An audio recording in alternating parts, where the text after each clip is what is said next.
আজ 25শে বৈশাখ, রবিবাবুর দিন। 1268 বঙ্গাব্দের এই দিনে কলকাতার জোড়াসাঁকো ঠাকুরবাড়িতে জন্মগ্রহণ করেছিলেন বাংলা সাহিত্যের মহীরুহ রবীন্দ্রনাথ ঠাকুর।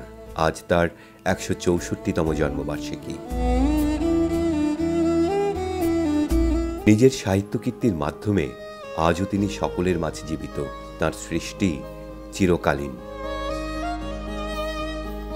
তাঁর সৃষ্ট গল্প, কবিতা, উপন্যাস, ছোট গল্প ও অসংখ্য গান যা বাংলা সাহিত্য ও সংস্কৃতিকে পৌঁছে দিয়েছে সারা বিশ্বের দরবারে।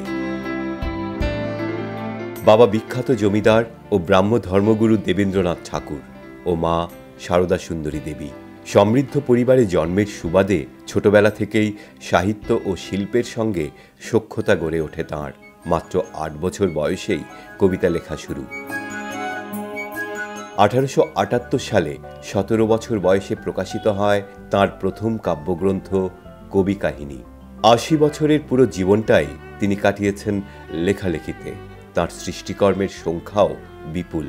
52টি কাব্যগ্রন্থ, 38টি নাটক, 13টি উপন্যাস, 36টি প্রবন্ধ ও 95টি ছোট গল্প রচনা করেছেন তিনি। এর বাইরে তার রচিত গানের সংখ্যা প্রায় 2000। এটাই শেষ নয়, চিত্রশিল্পী হিসেবেও তার প্রতিভা ছিল অনন্য। জীবদ্দশায় প্রায় 2500-এরও উপরে ছবি এঁকেছিলেন তিনি।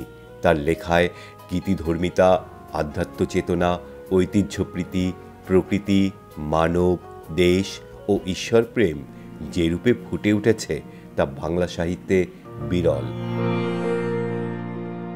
1913 সালে গীতাঞ্জলি কাব্যগ্রন্থের ইংরেজি অনুবাদের জন্য এশিয়া মহাদেশের মধ্যে প্রথম সাহিত্যিক হিসেবে নোবেল পুরস্কার অর্জন করেন রবীন্দ্রনাথ ঠাকুর। তাই তো তিনি বিশ্বকবি।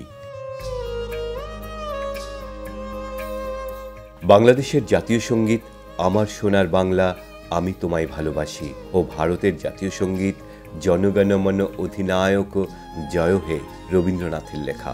1901 সালে তিনি পশ্চিমবঙ্গের শান্তিনিকেতনে ব্রহ্মচর্য আশ্রম প্রতিষ্ঠা করেন এবং সেখানেই পাকাপাকিভাবে বসবাস শুরু করেন। এর 4 বছর পর বঙ্গভঙ্গ বিরোধী আন্দোলনে জড়িয়ে পড়েন।